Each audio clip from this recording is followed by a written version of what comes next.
আসসালামু আলাইকুম। আশা করছি সবাই সুস্থ আছেন, ভালো আছেন।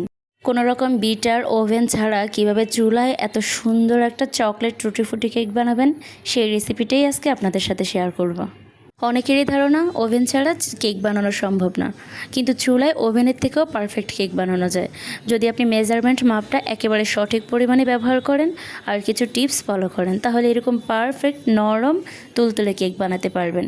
আমি এই পর্যন্ত যতগুলো কেকের রেসিপি শেয়ার করেছি সেগুলো সবগুলোই চুলায় বানিয়ে নিয়েছি। তাই আজকেও চকলেট টুটিফুটি কেকটা কীভাবে চুলায় বানিয়ে নেবেন, এমনকি টুটিফুটিগুলো কীভাবে সব দিকে ছড়িয়ে থাকবে সেই টিপস সহই রেসিপিটা শেয়ার করব। চলুন তাহলে রেসিপিটা শুরু করি। প্রথমে আমি একটা বাটার মিল্ক বানিয়ে নিয়েছি। এর জন্য 1/3 কাপ পরিমাণ ঘন দুধের মধ্যে 1 চামচ ভিনেগার ব্যবহার করছি। ভিনেগার না থাকলে 1 চামচ লেবুর রস দিয়ে দিবেন। এরপর আমি একটা ব্লেন্ডারে জাগ নিয়ে নিয়েছি। এর মধ্যে দিয়ে দিচ্ছি 2টা ডিম আর দিয়ে দিচ্ছি সেই বাটার মিল্কটা। এখন দিয়ে দিব 1/2 চামচ ভ্যানিলা এসেন্স আর 1/2 কাপ পরিমাণ চিনি। এরপর এই সবগুলো ভালো করে ব্লেন্ড করে নিব। মিনিটের মতো ব্লেন্ড করে নিয়ে এর মধ্যে 1/3 কাপ তেল দিয়ে দিচ্ছি। এরপর আমি আরও 3 থেকে 4 মিনিট ব্লেন্ড করে নিয়েছি। 30 সেকেন্ড পর পর থেমে এরপর ব্লেন্ড করবেন, তাহলে এরকম প্লাফি একটা ব্যাটার তৈরি হবে। এরপর একটা শুকনো বাটিতে ব্যাটারটা ঢেলে নেব। এখন এর মধ্যে শুকনো উপকরণগুলো মিশিয়ে নেব। এর জন্য 1 কাপ পরিমাণে ময়দা ব্যবহার করছি। আর দিয়ে দিচ্ছি 1 চামচ পরিমাণে বেকিং পাউডার আর 1/2 চামচ পরিমাণে দিচ্ছি বেকিং সোডা। স্বাদমতো লবণ দিয়ে দিচ্ছি। 1/2 চামচ পরিমাণ কর্নফ্লাওয়ার আর 2 টেবিল চামচ পরিমাণ দিচ্ছি কোকো পাউডার। এরপর এই শুকনো উপকরণগুলো চেলে ব্যাটারের সাথে মিশিয়ে নিতে হবে। তবে আমি একবারে মিশাবো না, পর্যায়ক্রমে 3 ধাপে মিশিয়ে নেব। একটা হ্যান্ড হুইস্কের সাহায্যে শুকনো উপকরণগুলো মিশিয়ে নিচ্ছি। এই কাজটা কিন্তু একটু সময় নিয়ে করতে হবে। আর কেকের ব্যাটারের সাথে শুকনো উপকরণ মিশানোর সময় একদিক থেকে নেড়ে নিতে হবে। সব দিক থেকে নাড়তে গেলে ব্যাটারটা নষ্ট হয়ে যাবে, এতে করে কেকটা চুপসে যাবে, সুন্দর মতো ফুলবে না। দেখতেই পাচ্ছেন শুকনো উপকরণগুলো আমি একেবারে মিশিয়ে নিইনি। প্রায় 3 ধাপে আমি এই শুকনো উপকরণগুলো মিশিয়ে নিয়েছি। এতে করে সুবিধা হয়, সব দিক থেকে সুন্দর করে ব্যাটারটা ঠিকমতো মিশে আসবে। শুকনো উপকরণগুলো ছাঁকনির সাহায্যে চেলে নিলে এতে করে সুবিধা হয়। আর এর ভিতরে যদি কোনো দলা পেকে থাকে কিংবা কোনো ময়লা থাকে তাহলে সহজে এটা ফেলে দেওয়া যায়। আপনার ব্যাটারটা যত বেশি সুন্দর হবে কেকটা ততটাই পারফেক্ট হবে। তাই আমি বলবো অবশ্যই পরিমাপটা ঠিক রাখতে হবে। পরিমাপটা ঠিক রাখলে আপনাদের কেকটাও খুব সুন্দর হবে। প্রায় 10 থেকে 12 মিনিটের মতো মিশিয়ে নিয়েছি। এতে করে আমার ব্যাটারটা একেবারেই রেডি। এখন আমি এর মধ্যে টুটিফুটিটা কীভাবে মিশাবো সেটাই দেখিয়ে দিচ্ছি। আমি কিছু টুটিফুটি নিয়ে নিচ্ছি আর এর মধ্যে প্রথমে 1 চামচ পরিমাণে ময়দা নিয়ে এই টুটিফুটিগুলোর গায়ে ভালো করে মিশিয়ে দিব।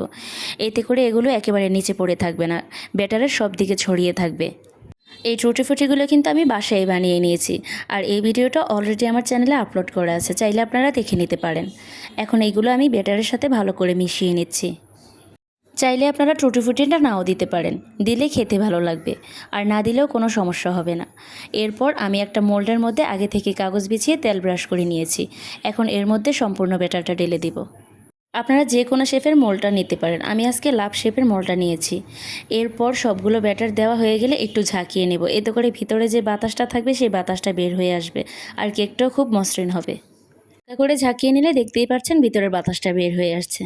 এখন আমি উপর দিয়ে আরও কিছু টুটি দিয়ে দিচ্ছি, এতে করে দেখতে সুন্দর লাগবে।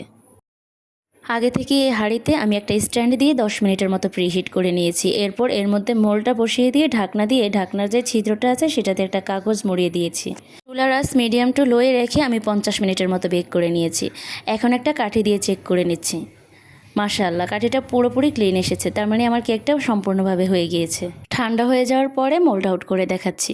আমি কিন্তু চুলা থেকে কেকটা ঠিক যেমন নামিয়েছিলাম তেমনই রয়েছে, কোনো রকম চুপসে যায়নি। কেক চুপসে না যাওয়ার জন্য একটা টিপস শেয়ার করছি।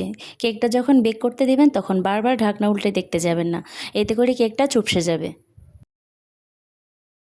খুব সুন্দর মতো কেকটা মোল্ড আউট করে নিয়েছি।